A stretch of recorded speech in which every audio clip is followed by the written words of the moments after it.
In March of 1966, the Van Doren Rubber Company, which would later become the company Vans that we all know and love, was born in Anaheim, California.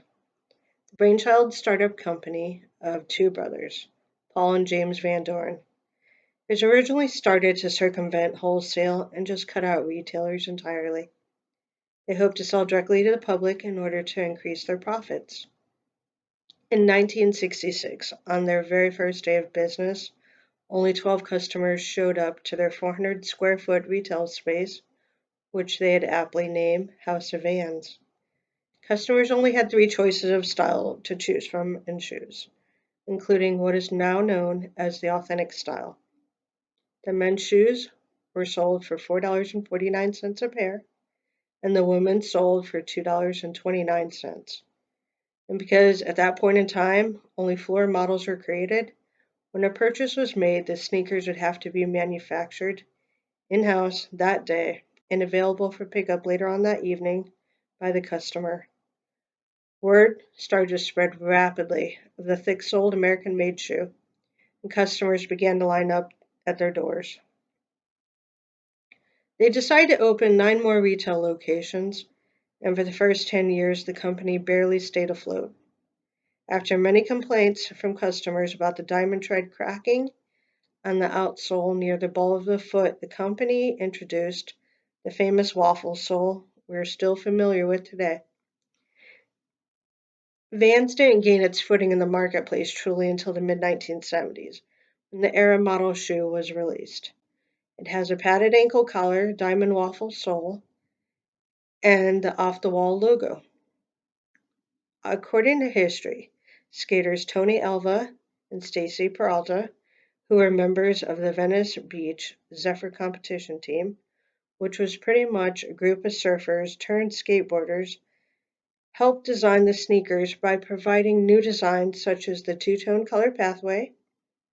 And once, while skating an empty pool, Tony Elva caught air while wearing a pair of Vans, and someone commented to him, "Man, you just went off the wall," which quickly made its way onto the Vans logo forever. In the late 1970s, Vans had fully embraced their predominantly skater fan base and introduced three additional skate friendly models: the Old School, which features the side stripe, the Classic slip on, and the Skate High, that is a high top to protect ankles, and it features the side stripe logo as well. By the end of the 1970s, Vans had opened 70 stores throughout the state of California, and they had started to sell their shoes internationally as well. In the 1980s, the movie Fast Times at Ridgemont High asked for sneakers from the company for one of their actors to wear for the film, and by 1982, Vans' revenue had more than doubled from the 20 million made the year before. They had amassed 45 million. The brand soon forgot their customer base and began to start producing everything from running shoes to breakdancing and football shoes. They tried to venture into too many different market outlets. And by 1984, they had to file for bankruptcy. Sometime in 1988, they had managed to come out from under their $12 million debt and introduced their very first signature skate shoe, the Caballero, a padded high top, and that same year, Vans was bought out for $74 million. And in 1992, the half cab was introduced, which became one of the most successful shoes sold by the company of all time. In 1995, they sponsored the very first Warped Tour, which is the longest running concert series in America. They bought all controlling interest in the tour for the next 25 years. And they even started to sponsor other competitions in the surf and skateboarding and BMX world. And they launched Vans Customs on their website, which is where an online shopper can apply hundreds of colors and designs to create any model of shoe that they want and have it delivered to them. In 2004, they were again bought by another company that would expand their marketing foothold further overseas.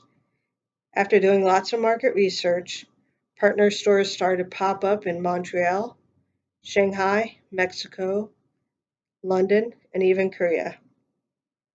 By 2012, the brand had gone from a street necessity to a high fashion commodity, selling everything from shoes to clothes to hats to socks and even scarves. In 2022, the Vans brand has become such a very large conglomerate. It's no longer a standalone independent company after being bought and sold through multiple firms. But even after 56 years of being in business, they still see an open, ever expanding market opportunity for every outlet possible.